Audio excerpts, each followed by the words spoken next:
And we're recording. What's going on, Podcast Nation? You're listening to another episode of the podcast. This is episode 17. That's right, Eddie. In the last 10 seconds, we did not forget what episode number we are. Jen, it's very often that we forget what episode number we are on as we start an episode. I'm gathering that. So which is pretty pathetic since this is only 17 episodes in, yet we keep losing track. But Jen, it's a pleasure to have you on the episode. How are you? I'm happy to be here. I'm great. Excellent. Yeah, we love having you here. So just for a little context, like the most like macro 30,000 foot view of who you are, for those who have no idea who you are, give like a quick little context for everyone. So I am a serial entrepreneur. I have businesses anywhere from fitness to fashion to sports entertainment, sports management, various technology platforms. I'm an author, motivational speaker, TV correspondent, UN delegate, advocate, and mother of twins. You don't do that much, apparently, huh? What do your business cards look like? It's been a challenge, but basically, I have a lot of my signature is my front logo, and the back is all the logos of the different brands. Wow, Eddie, I'm pretty sure we're gonna screenshot your face right there, and that'll be on all social media. That was a lot to say. I'm not sure how you did that all in one take. I think I've done it a couple times where I'm like, I just got to figure this out and like make it a soundbite. Have you ever like repeated the same thing like 4 times in like the same sentence? Like, I'm an entrepreneur, serial entrepreneur, and serial entrepreneur. Yeah, I possibly have. I might have thrown it in there a couple times. It starts going in a loop. We're just never ending. The greatest part is my daughters, when they were little, actually thought I created cereal for a living. Awesome. You would hear me say that I was a serial entrepreneur. So at about 6 years of age, I realized that they thought I made cereal for a living. You know, that's you should have just kept playing on that for the longest time and just see how old they would have got before they're like, Mom, you know, I Googled about the origins of cereal and You didn't create it. Right. Well, they had like a little discussion in school what everyone's parents did. And so my daughters, being twins, were fighting over. One was saying that I made handbags and the other one was saying I created cereal. So they came home and asked me what the truth was.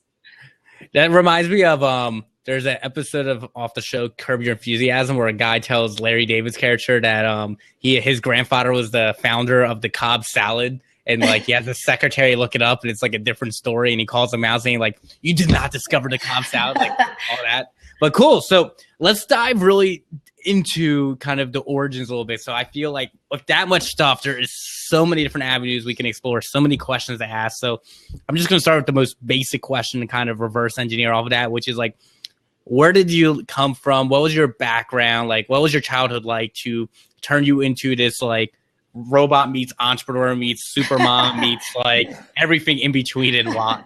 Well, I grew up in the suburbs of Philadelphia in a very blue collar suburban area. Had a dysfunctional childhood, like I think most entrepreneurs did, which I think turns entrepreneurs into entrepreneurs because they want to break a cycle and they want to innovate. And usually they want to innovate around part of that dysfunction. And all my years of studying human behavior, I found that most female entrepreneurs that are at the level in which I like to operate at all came from highly dysfunctional childhoods where they just wanted to break the cycle. And so they developed skill sets at a very young age to be survivors, to be thrivers, to be agile, to be capable of resiliency, which is a huge skill set for entrepreneurs. And they all just wanted to break a cycle and create a new path. And it's like the most common story, especially around female entrepreneurs at a high level. Very cool. Very cool. So you started in the blue collar suburbs of Philadelphia. What was like your first true taste in entrepreneurship? Like, what's the first thing that you did that kind of was like, holy shit, there's like a way where I can do things on my own and build something of my own? You know, I think it was more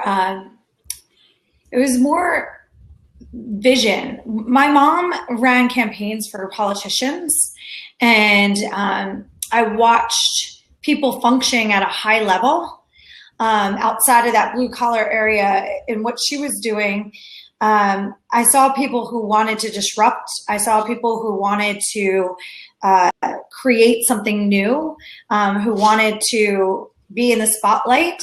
I saw a lot of egos at that age. My mom actually had a TV show with Cablevision when Cablevision first started, and she put politicians on the hot seat to basically say, hey, you said you wanted to do this for change, but you're not doing it. So what do we all need to do to help you? So she was very much living a life of an advocate. So I saw that. So a huge part of my process, I think, was really seeing vision of something bigger and greater than what was maybe in my little microcosm.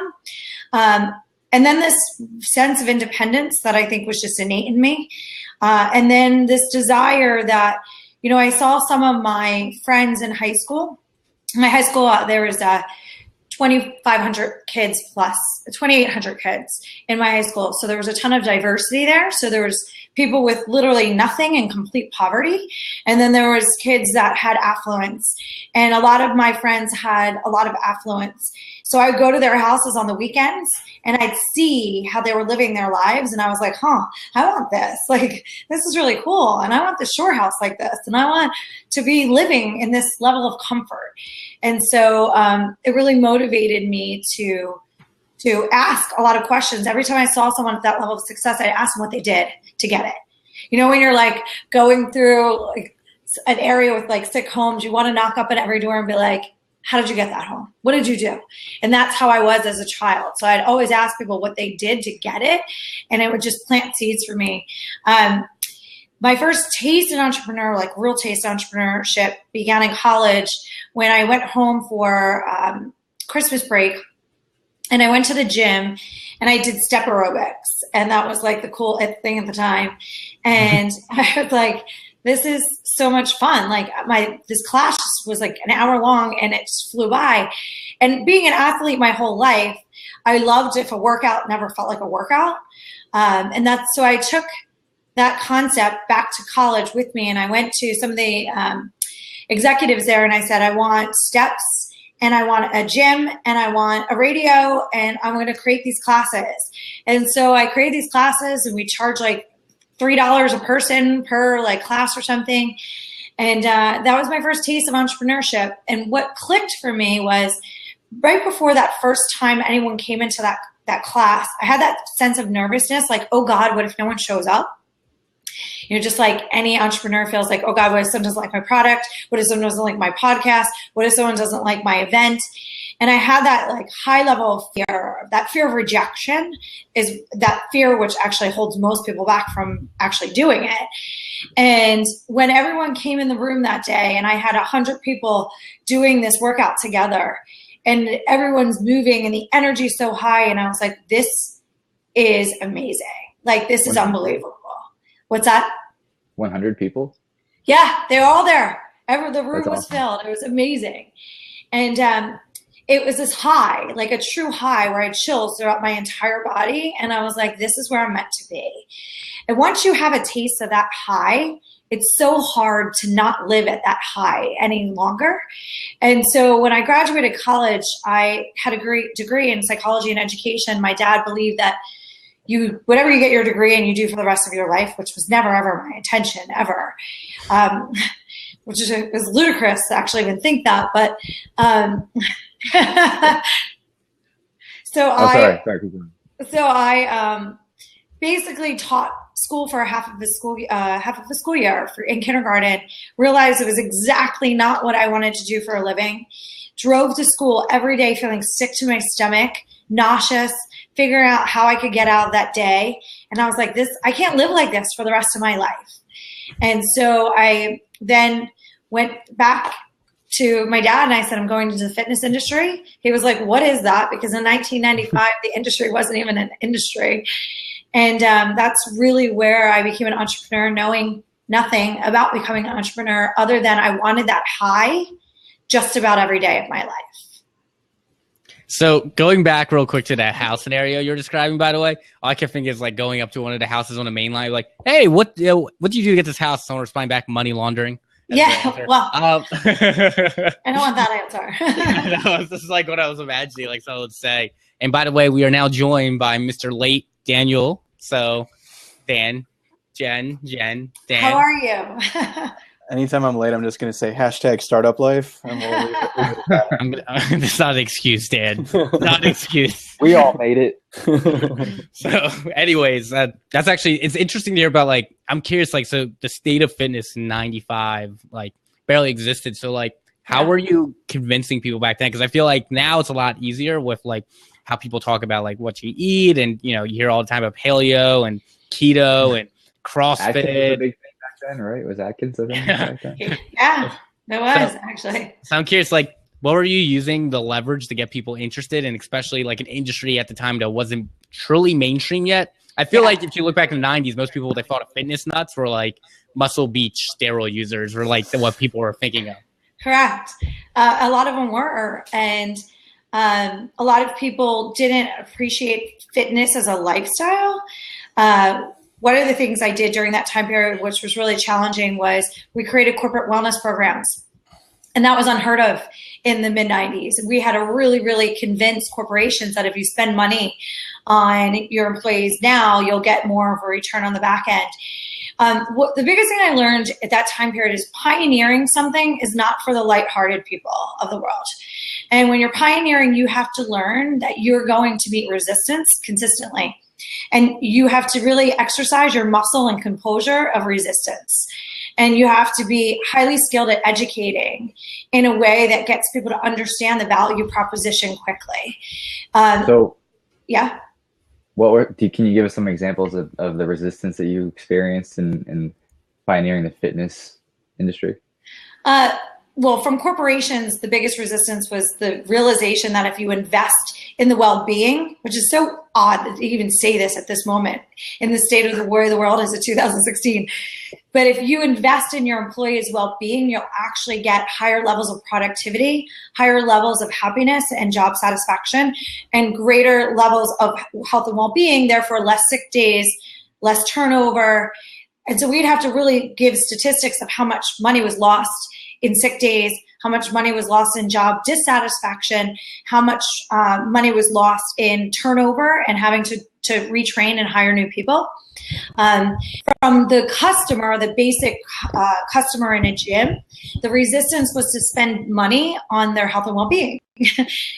People felt somewhat entitled, and it's still that entitlement still, I feel, exists today. It's not as high level, but people felt entitled to their health. Yeah, and I think that's attached to the insurance mindset that we have as well. But people they wanted a trainer, but they didn't want to pay for the trainer. And I'd always say, would you ever walk into an attorney and say, I want legal advice, and not expect to pay for that legal advice? Or would you ever walk into your doctor and ask for medical advice and not expect to pay for that medical advice? Of course you wouldn't. So we weren't conditioned yet as a society to have a value attached to our health and well-being, or to the experts that were providing that health and well-being. I went to school.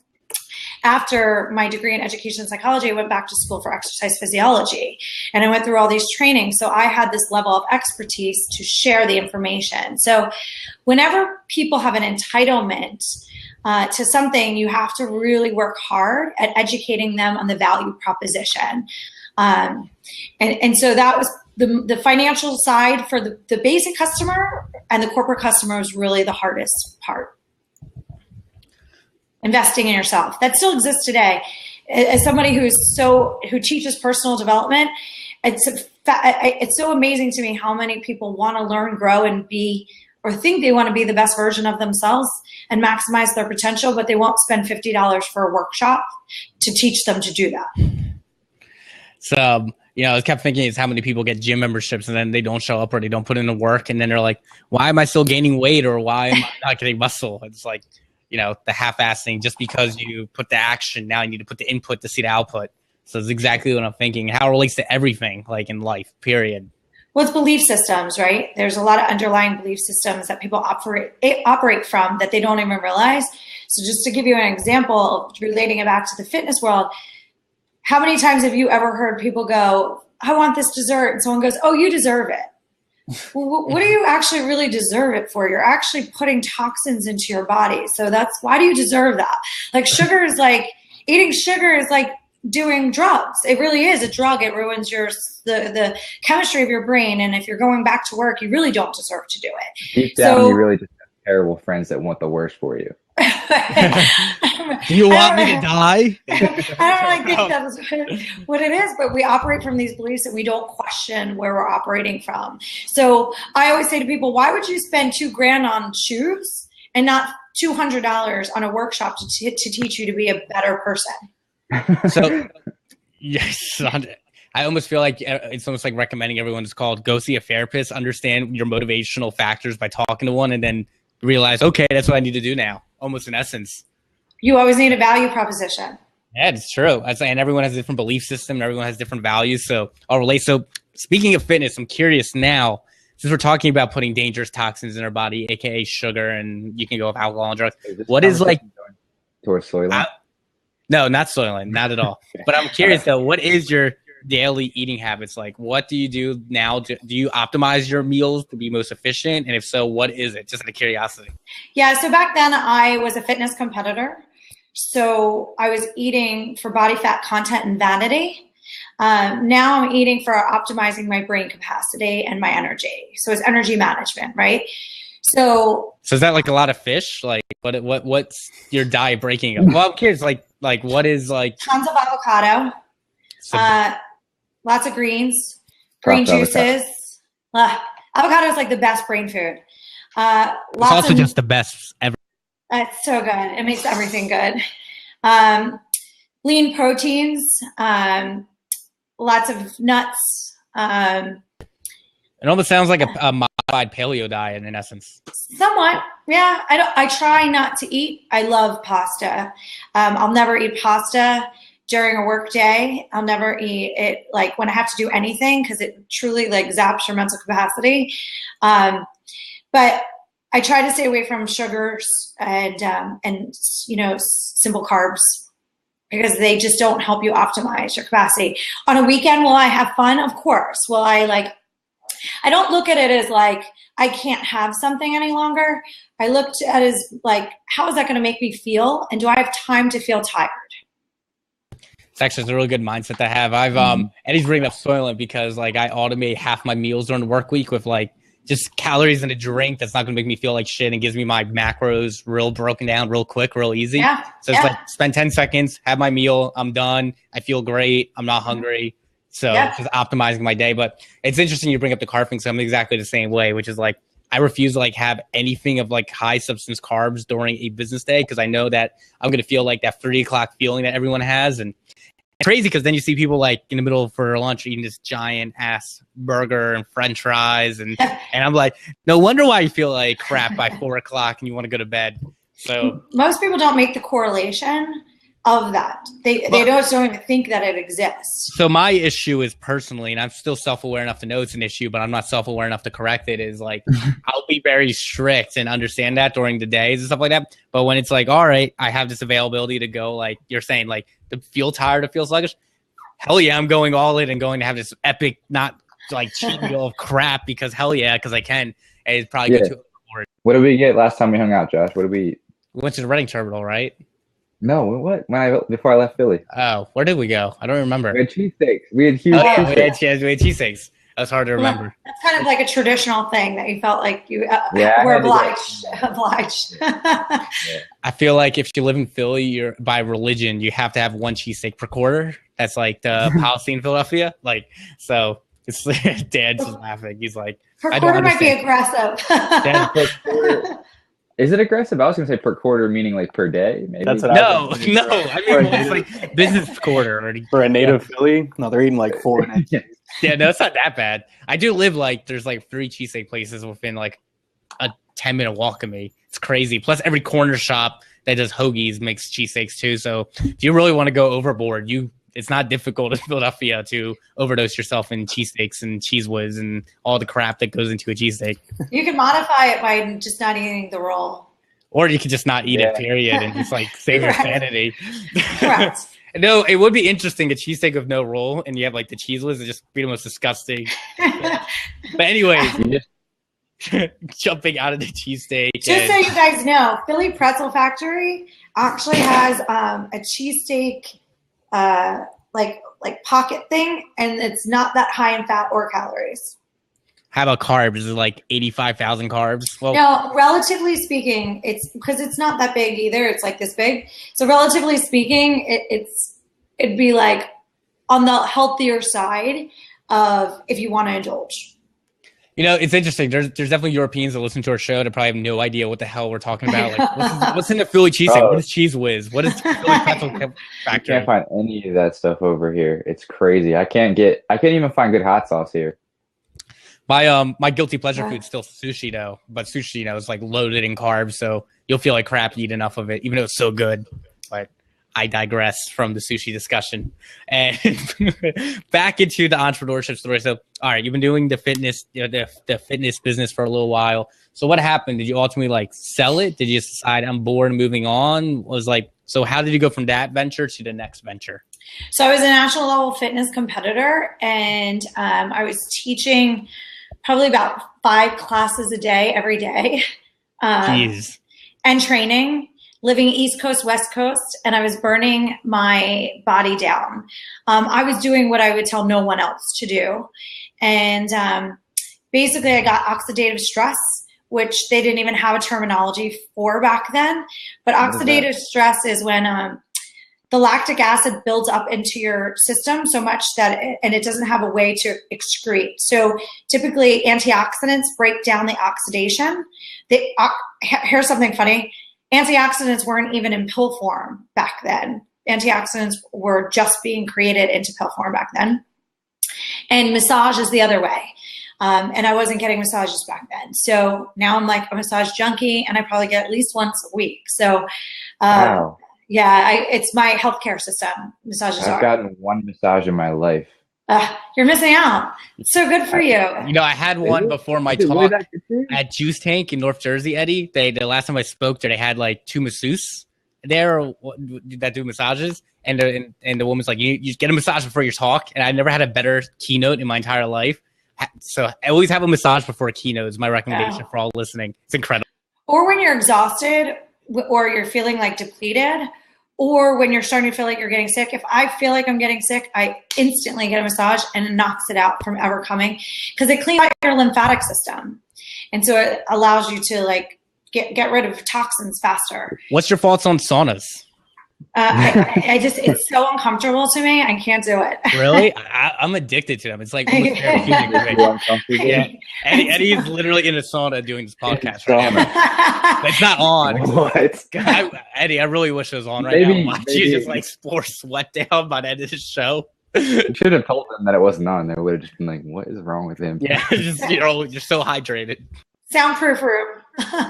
It's really great. It's really great for this kind of stuff. It really makes a good decor for you, by the way. That backdrop, it looks good on video. It does look good. Thanks. So I got burnt out when oxidative stress set in. It started to attack my kidneys, liver, heart, adrenal glands, and I had to stop. I had 20 employees at the time, and basically went to my partners, had to have them buy me out, and realized that my passion was helping people get to the next level in which they wanted to go. My passion was helping other people find their passion. So I took a lot of my clients that were my fitness clients, and I helped them start their own businesses. And many of them became multi-million-dollar businesses, many of them on QVC. And so I became, in my next phase, entrenched in the QVC culture, both as on-air talent, also as a consultant bringing new product lines and brands in, as well as a consultant for QVC. Whenever product's not performing at $5,000 a minute, it's considered failing. So we would go into this incubator and this was like one of the most fascinating things I've ever experienced in learning about business. We'd take products that weren't succeeding and we'd break them apart in this huge checklist of like, was it the color? Was it the style? Was it the on-air talent? Was it what the on-air talent was wearing? Was it the accent of the on-air talent? Was it where the on-air talent said that they were from? And it literally would break it down into all of these factors and then rebuild it and put it back on air and see if it would perform again. And I was the person that would go back on air with those product lines, which was like awesome and awful at the same exact time. And I say that's where I got my master's in business, was QVC. the psychology of what they teach there is unbelievable. It's crazy. What was your biggest takeaway from being there? The one thing you think you use today to be successful that you learned? Always tell a story. Tell your story. I like it. Don't ever sell your product. Don't ever sell your service. Tell your story about how you created it and what the problem solution orientation is. Let me break this down a bit further for those that are listening. Like, what's the psyche behind it that's such an asset? Because I think there's a lot of people who do not realize this. So from your perspective, why is that such an effective thing?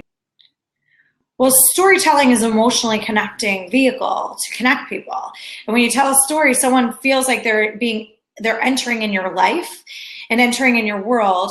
And so they can engage on that. And when you tell a problem and a solution, like for example, with the Butler bag, hey ladies, how many times have you been digging through your purse and you couldn't find your keys or your cell phone?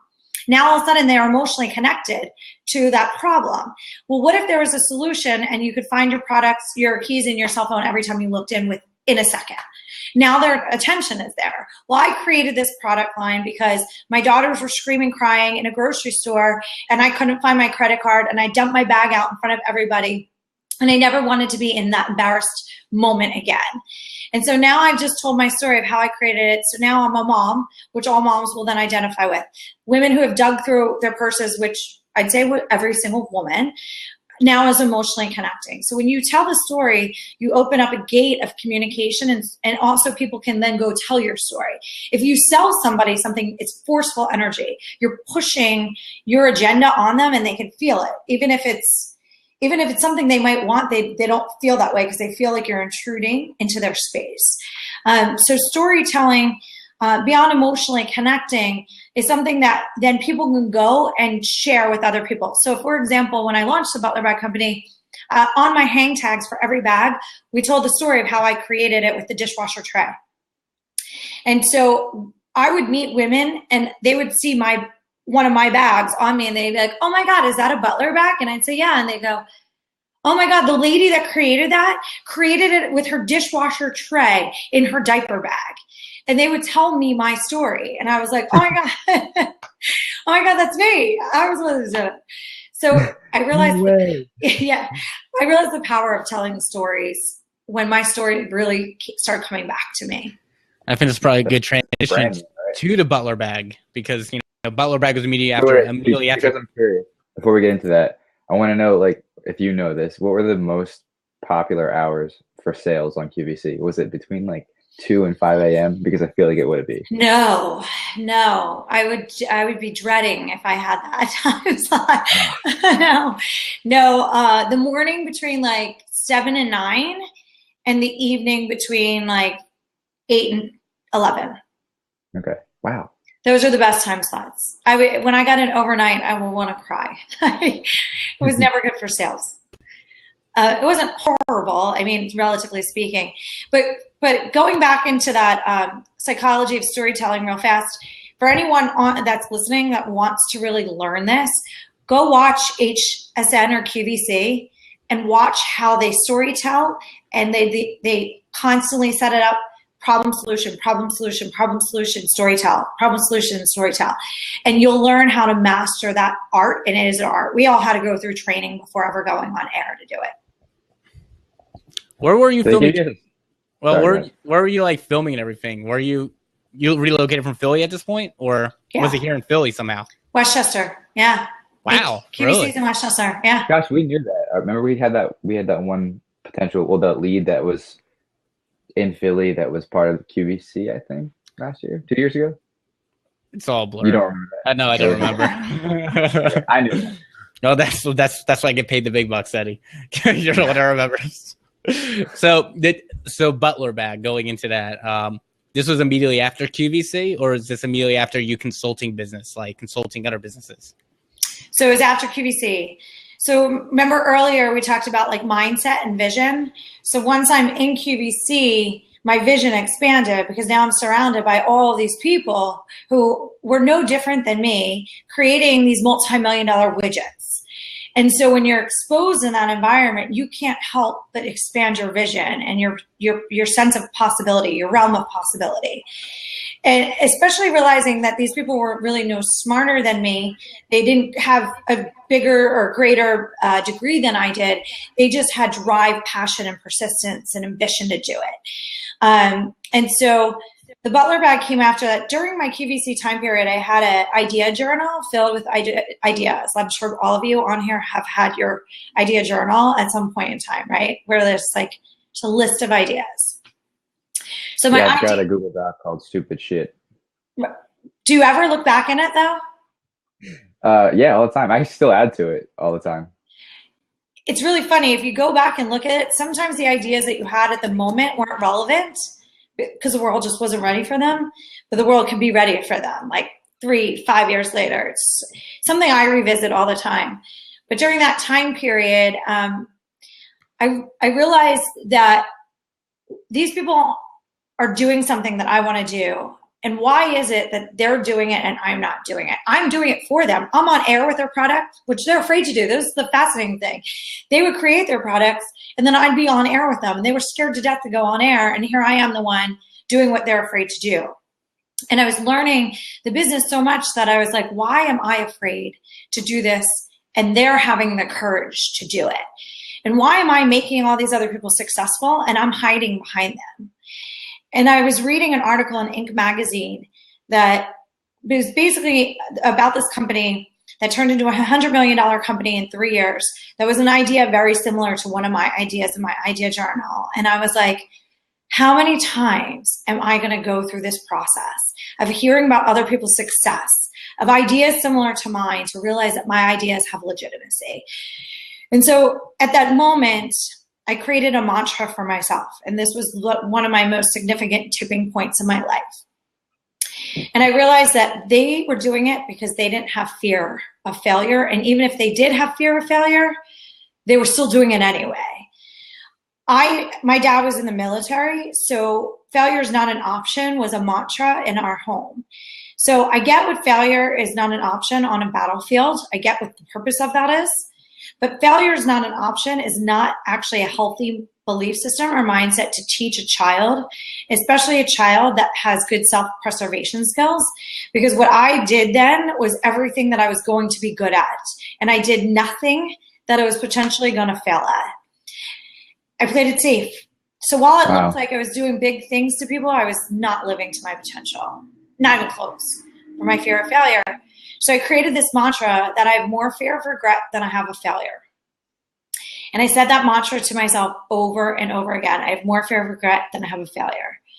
And it became, if you say it enough, if you think about all the programming that happens to lead up to a moment of a self-limiting belief, to change that self-limiting belief, you have to really duplicate the amount of times you heard the self-limiting belief. So I'd say all day, every day, until I actually just became who I am. So at this moment of life, I operate from that place. I don't overthink things. I don't overfear things. I just dive into things. And the bigger it is, the more awesome it is to me. And the scarier it is, the more uncomfortable it is, the more it exhilarates me, the more I know to move forward. But most people don't do these things because they fear failure. And with fear of failure is fear of rejection and fear of abandonment. And so when I had that mantra now embedded in my life, my ability to see opportunity changed. Because if you're walking around in a fear-based mindset, you can't see. You have all these blinders on.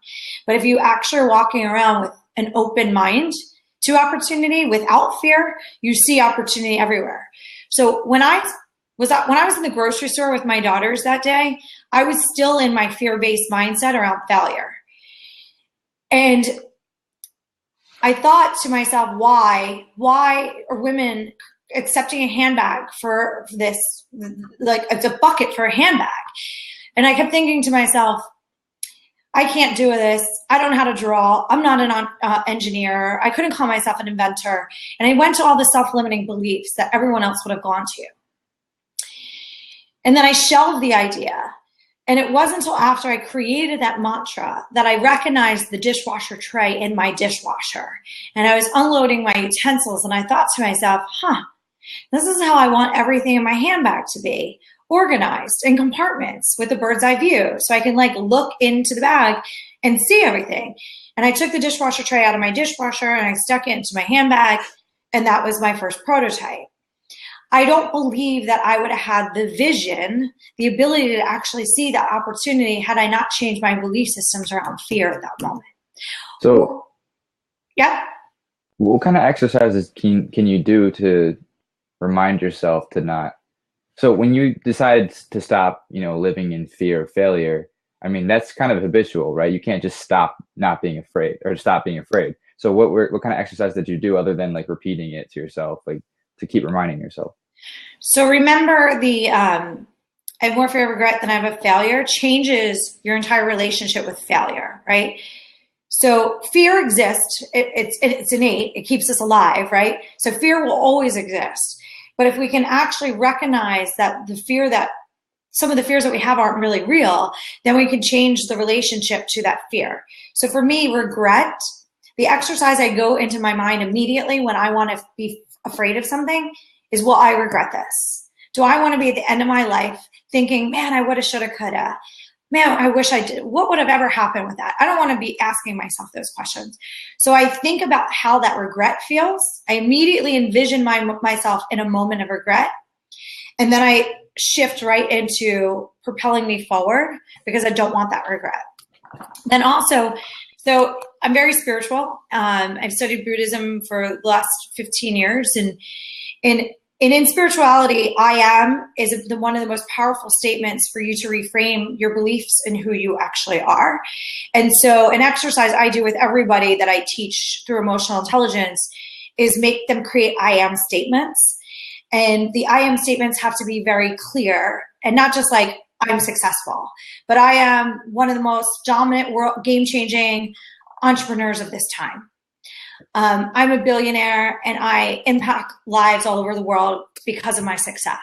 So it has to be very clear and very concise. So these I am statements, I make everybody write out, and then I make them record them on a voice recorder. And on their voice recorder every day, they say them 3 times a day, 20 times a day minimum. Until it just becomes ingrained in who they are as they are. And then you can keep changing your I ams as you evolve as a person. But when you say it with your voice recorder, if you want to talk about quantum physics, it changes the frequency than you just saying yourself. And that frequency is actually higher. And so it actually makes it more powerful. And when you do these I ams, you'll notice instantly your entire posture changes. Your entire mindset changes for that time period. Before any big event I do or any phone call I make that's important, I do I ams just to get into that frame of mind. And so when you say I am and you repeat it, you then start to step in it. And you're going to probably die laughing when I tell you how I took the I ams from understanding from a spiritual mindset how powerful I ams are. When Biggie Smalls, such a funny story. When Biggie Smalls died, P. Diddy was interviewed. It's like not how a funny story starts. Yeah, I like where this is going already. P. Diddy was interviewed about his death. And P. Diddy said, one of the biggest things I learned is to never sing about what you don't want to happen. It almost sounds like the concept of manifestation. Like the people that like, is that really what it's coming into? Is just all about manifesting, or the placebo? Even is it? So since you're spiritual, do you actually believe in the concept of manifestation, or is it the placebo effect? My entire life was manifested. Everything that exists in my world today, I created. So no, that's awesome. I'm very curious because this is actually a topic we haven't had on the podcast, and something that I've just from a lot of successful people that I've had the privilege to talk to. It's incredible how self-aware it is.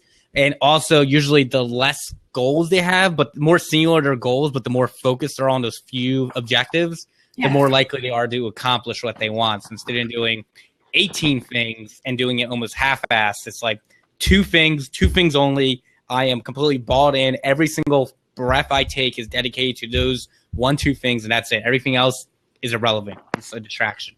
So my frequency is my priority every day. My frequency. So for those who are interested, as we're talking about this topic, there's a book called Infinite Potential by this author named Lothar. And infinite potential talks about quantum physics. So manifestation is quantum physics. It's energy in motion. It's the power of your frequency. So there's also a book called Frequency that's really amazing by Penny Pierce, that if you want to learn more about this as well. So when I teach human potential and emotional intelligence, I'm really combining quantum physics, neuroscience, physiology, and nutrition all together. That's how I have come up with all these hacks on how to create the highest level of potential. But manifestation is all energy and motion, and the higher the frequency is, the faster your ability is to manifest and create. The more drainers that you have in your life, the slower it is. So when I say my frequency is my priority, I won't allow negative people in my life. I won't allow, if there's complainers around me, I remove myself as soon as possible. I don't want complainers. I want solution creators. That's what I want around me. So if you look at my brother, who's only 11 months older than me, our worlds are like two completely different worlds, because I disrupted my patterns and I created new belief systems and I changed my frequency. And based on that, I literally created everything around me. And I wasn't the best student. I didn't have the best upbringing, as I mentioned earlier on. I didn't have any privilege that should have me created this. I just had awesome mentors in my 20s who taught me. Bob Proctor, who's one of the thought leaders in this realm, was one of my top mentors when I was 25 years old, and taught me all this very young, and taught me the power of visualization, the power of manifestation, the power of belief systems. And I wanted to understand it further because I didn't believe that we even scratched the surface on it. And I knew that there was so much more to learn, and we're uncovering all that now. Quantum physics is definitely uncovering that now. And so even if you Google the observer theory in quantum physics, there's very short videos that will show you how your observations and all these scientists that were doing these studies were affecting the outcome because they were observing what was actually happening. It's really fascinating. But going back to what I was saying about P. Diddy and the tie-in of manifestation, is he said, I never sing about what I don't want to happen any longer because of what I witnessed, because Biggie Smalls sang about getting shot and killed all the time. And that's what happened, right? And so then, that always stuck with me, like how powerful that was, that he recognized that and how much he changed who he was as an artist because of that. Russell Simmons was another person that I really watched in this space too. And then it really kind of hit me when I run, I listen to Pitbull often. And I realized if you actually listen to his lyrics and know his backstory, Pitbull literally sang himself into success. His lyrics are literally about how great he is, about how amazing he is, what a pimp he is, how incredible his lifestyle is. And his lyrics literally manifested into what he is today. And not that he's the greatest artist, not that he's the best, not that his voice is the best. I mean, there's a million other artists who have way more talent, but he created it, he manifested it. So that's what really got me to realize if you could take these IMs and put them into a pattern, a frequency pattern, and say them at a high level every single day, you will then consciously and subconsciously shift your belief patterns. So another thing I work with constantly, and why I keep talking about neuroscience, is your subconscious mind. And most people don't realize like all these beliefs that they're working from exist in their mind. So they're self-sabotagers. How many people do you know that became successful and then lost it all? A lot. Because they might have worked their way to success, but they never changed their belief systems around money and power. And if you don't change your belief system around money and power, you can get success, but you can also lose it just as fast. And that's usually what happens. So how much would you say of your own DNA you can change and alter your belief system? How much though is inherently just by per person? Is it all like you can literally, like, let's say a person's operating system, could you completely just override an operating system? Totally. Or absolutely. It is an operating system. Yeah. No, I mean, that's the way you look at it. Is like, and you can update it by fitness or like make it more efficient. I had this conversation in the last episode, right? About like what you can change as far as personality goes. That's what I'm curious. Like, how much of you is set versus how much of you truly can you get in and just redevelop completely? Like, one of my things is like, how often do you have a negative thought and how do you react to that? Because the concept behind it is like that negative thought can manifest into something completely negative, the emotion you don't want. So do you catch yourself with it or and like try to like trash it, like immediately change your thought pattern? Like, so that's what I'm getting at. Like, what's the practicality of like changing yourself? And then on the negative thought side, like, or the area you don't want, that fear, like eliminating that. So I either immediately say to myself, delete, and I visualize deleting, just like I would delete on my computer, the thought, and replace it with something more powerful and positive immediately. Or sometimes if it's something that's a bigger issue and it's more of like an anxiety that I'm like processing something, I ask myself, why am I feeling this way? Is it real? Or is it something that I've completely made up? Or is it a fear based on a past experience that I haven't completely resolved yet? And I go through that questioning pattern to figure out how to process it and reframe the perspective. So negative thoughts is all about reframing your perspective. No matter what anyone could throw at me, I can reframe it back to them as a positive perspective. So the only thing we have control of in this lifetime, the only thing is our perspective. That's it, literally. That's powerful when you think about it, right? If you take that one step further, nothing has meaning unless you give it meaning. Nothing, literally nothing. I have business partners who stole from me. So I could give it the meaning that they stole from me and I'm a victim and I'm not going to trust anyone and I won't have business partners anymore. Or I can say, you know what? That was an awesome lesson. And the reason it was an awesome lesson is because the second I did business with them, I knew intuitively not to do business with them. And what it proved to me in doing business with them is to always trust my intuition. So I needed the bricks to fall over my head to finally resolve for me that I'll never, ever not trust my intuition ever again. And that's a true story. That process happened to me. I reframed it. And I reframed it in a way that it made me more powerful and strong versus giving my power away. Most people give their power away and think, it's so bad to have partners. I'm a victim. I'm angry at the world. And I didn't actually even sue them. And I didn't sue them because I would spend 3 years of my life looking backwards, pulling up old documents, getting an angry energy, finger pointing space. But I realized that I was given enough intellect and insight and wisdom to go create more. And that's what I did. So negative thoughts is really about creating a deletion process it's the second you catch it, you say delete, mental reset, and then reprogram it with something positive. What would you give to somebody as first steps if they wanted to start to move in that direction? There's another book that's awesome called The Code of the Extraordinary Mind. The book is amazing. It talks all about reframing and mindset. It was written by the founder of Mind Valley. Another big thing I would do is start to surround yourself by people who hold you accountable to that mindset. So I surround myself by high-level positive thinkers all the time. And I want those people to be accountable, like an accountability partner would be in working out.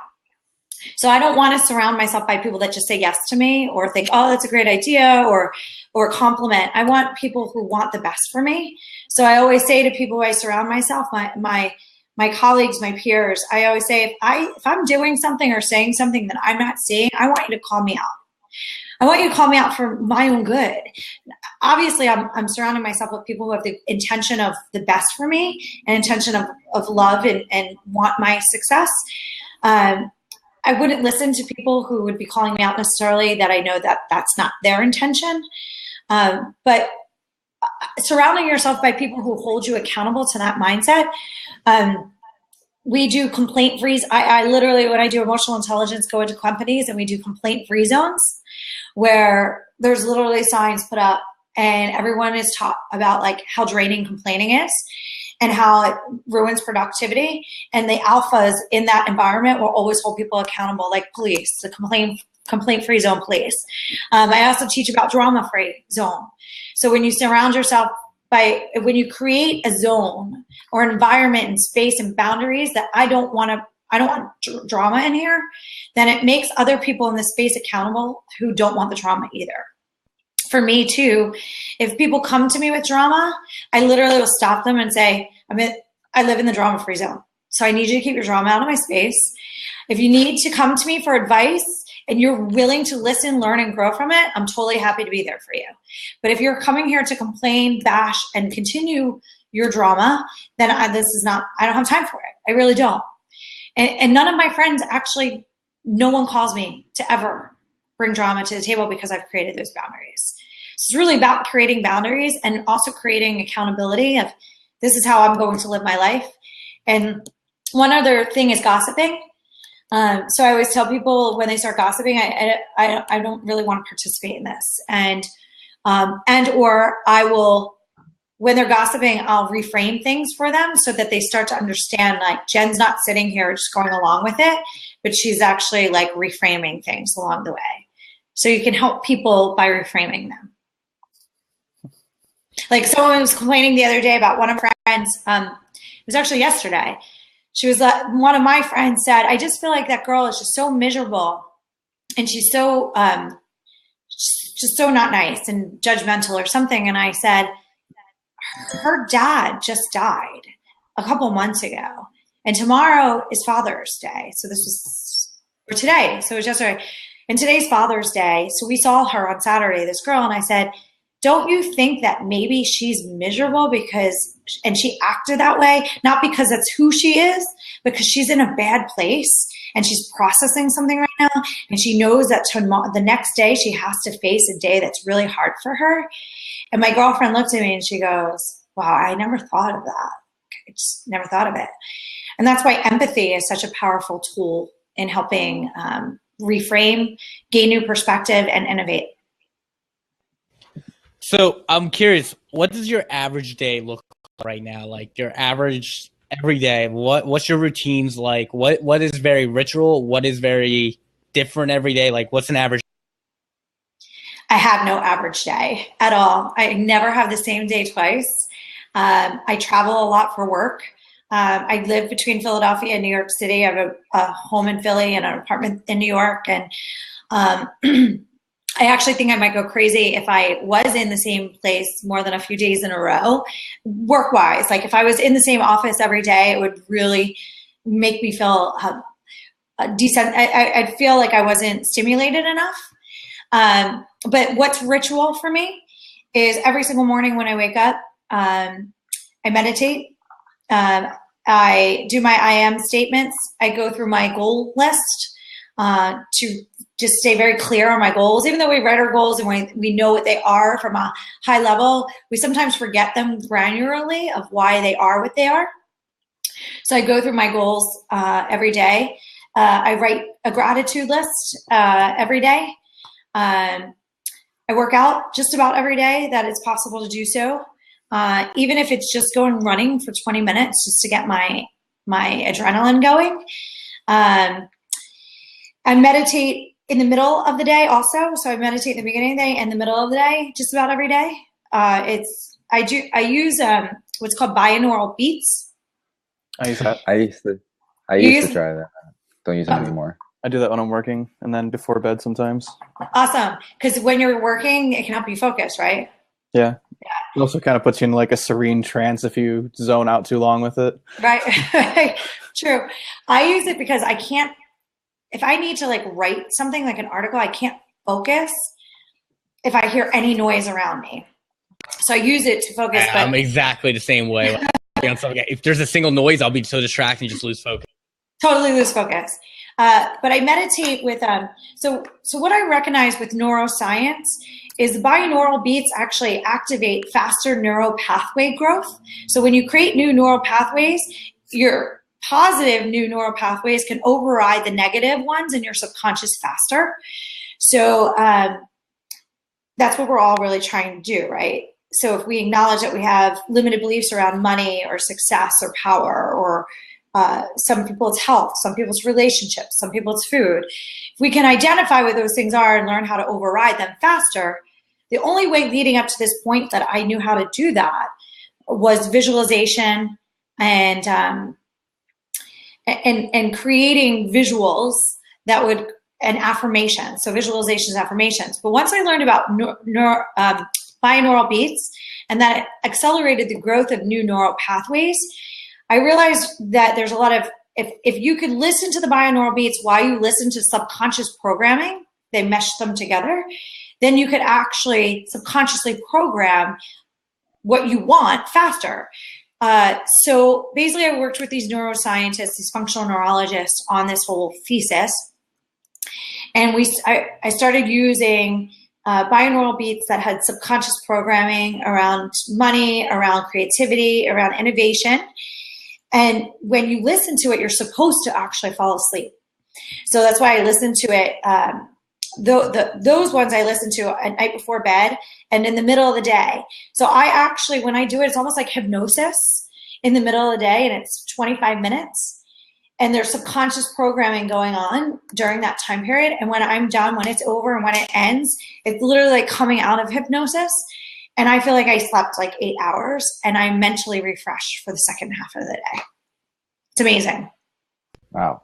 That's a very good tip. So someone as successful and high frequency as you, what are your goals? What's the next level for you? So a couple things. I created a brand called Girlz about 5 years ago. It's a brand that teaches young girls empowerment through play. And it's these product lines that basically think of like crafting kits, and think of like a make your own purse crafting kit. And instead of having it say make your own purse, it says become a handbag designer. And inside there's a story about a young girl who used to take her mom's, would break them apart, sew them back together. Her mom sent her to design camp when she was 9. She started her first handbag company when she was 14. Next thing you know, she's this famous handbag designer. So it gives girls a vision, and it teaches them how to foster their inner entrepreneur through play. So these kits are endless. I mean, it's create your own yoga brand. I mean, the career points are endless. The SKUs are endless on these kits. So I brought this brand to market about 5 years ago, but my real vision was always to have experience stores like Build-A-Bear. So when young girls walked in, they could have little areas where they work collectively with their friends or peers, and they'd pick what they wanted to be that day, and they'd create it and design it. And the people working in the stores wouldn't just say, oh, that's a cute purse or t-shirt or whatever. They'd say, how much would you sell that for? Where would you sell it? Who would your ideal customer be? Why do you think it would be that? So asking questions that were purposeful. So I was really afraid to do this because creating stores is a lot more of a high level risk. But this year I was working on another company called Jumpstart Startup. And I met, which I'll come back to in a second because I think you guys would love it.